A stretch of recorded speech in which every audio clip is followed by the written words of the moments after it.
Hi there, you're watching 10 minutes of BPTV News, brought to you by Bình Phước Television Station and Newspaper. I'm Bích Thủy with the latest news for today.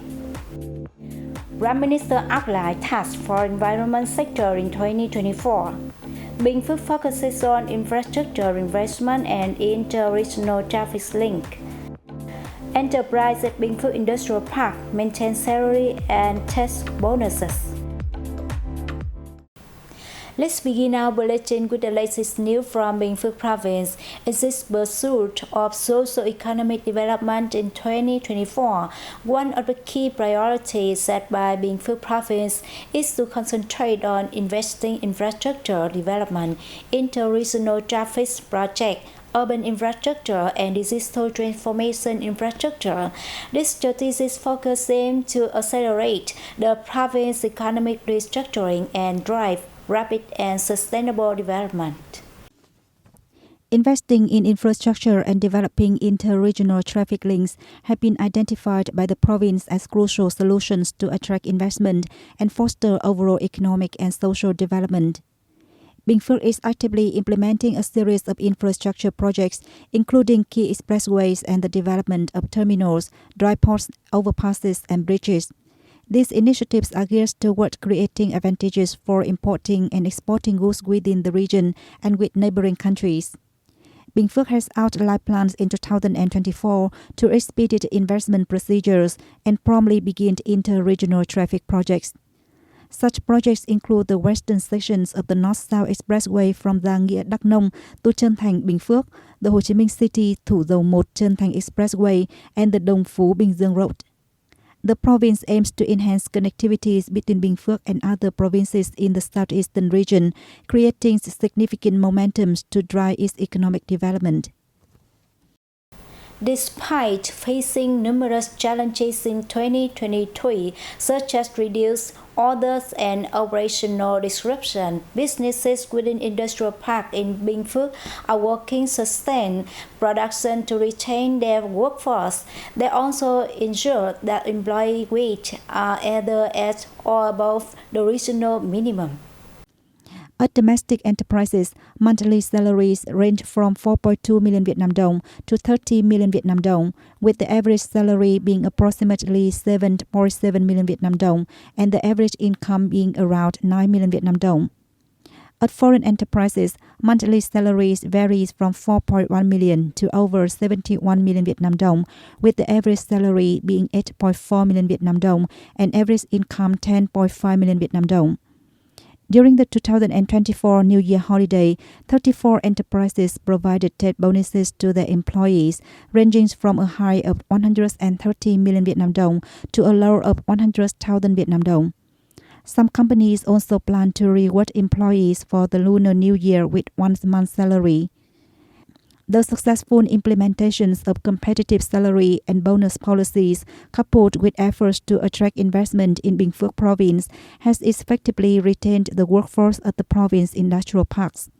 This has contributed to the creation of nearly 2,000 jobs, minimizing unemployment and safeguarding people's livelihoods.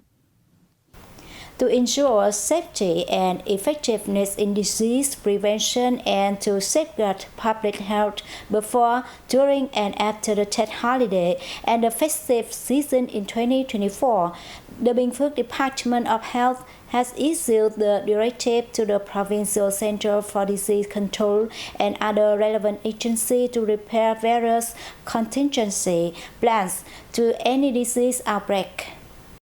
The Provincial Department of Health emphasizes the need to maintain stringent quarantine measures and proactively monitor and coordinate efforts to prevent the spread of dangerous infectious diseases at the country's ports of entry.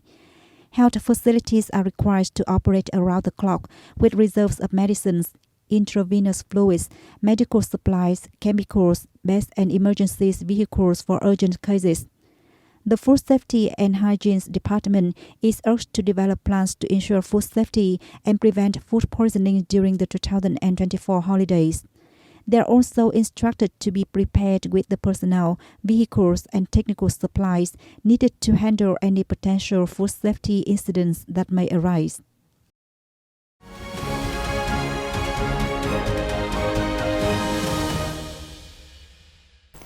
Coming up now, we have report on activities by Prime Minister Phạm Minh Chính.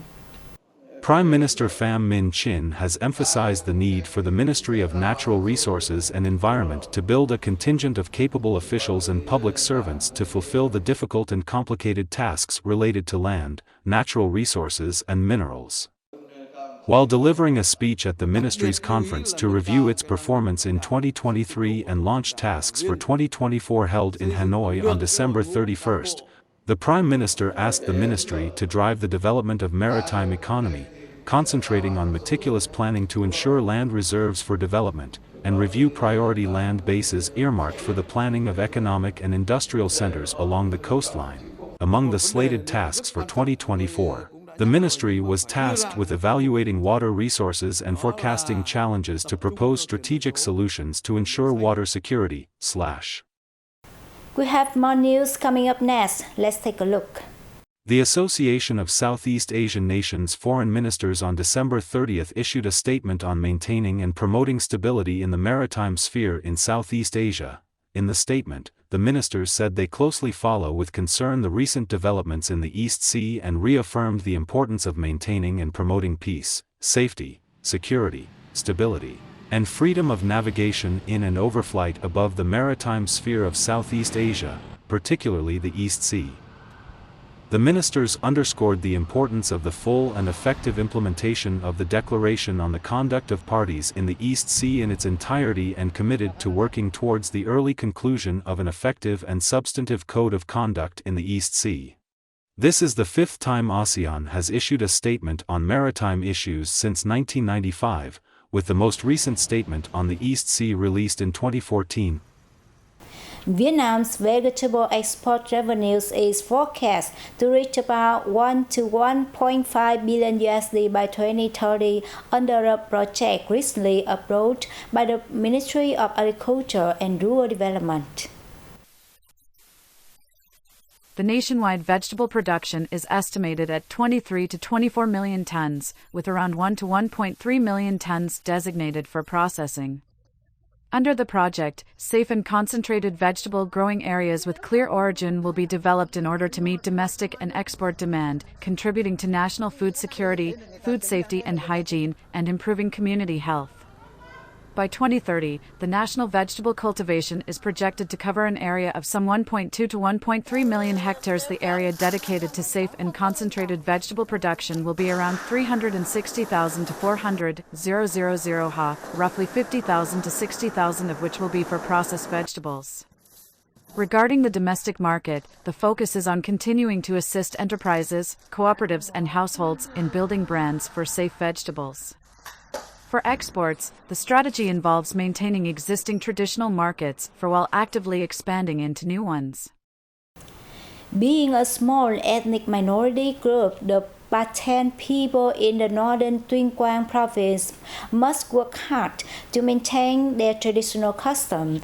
The outfits of Pathan women, which are mostly red, have unique features that could never be confused with those of another ethnic minority group.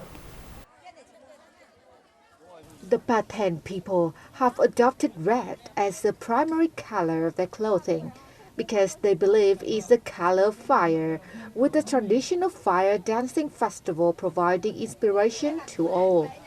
The bright red color of their outfits represents the color of the fire god, the protector of crops and health, power and good fortune. Women's clothing includes blouses, dresses and scarves. They often have long hair and so tie a scarf around their heads. On each end of the scarf are bunches of yellow and red tassels that look both beautiful and strange. A young Pathan woman must know how to embroider and weave a set of scarves, skirts, and blouses in preparation for marriage.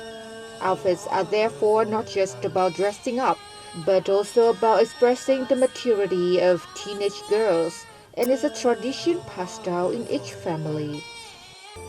With their unique features, the outfits made by Pathan women are worn by many with a feeling of pride and happiness. Their outfits are a source of pride and represent the cultural beauty that Pathan women preserve and promote. That is the end of our bulletin today. To rewatch this news, you can download BPTV Go or visit our website and YouTube channel. Thanks for staying with us and see you next time.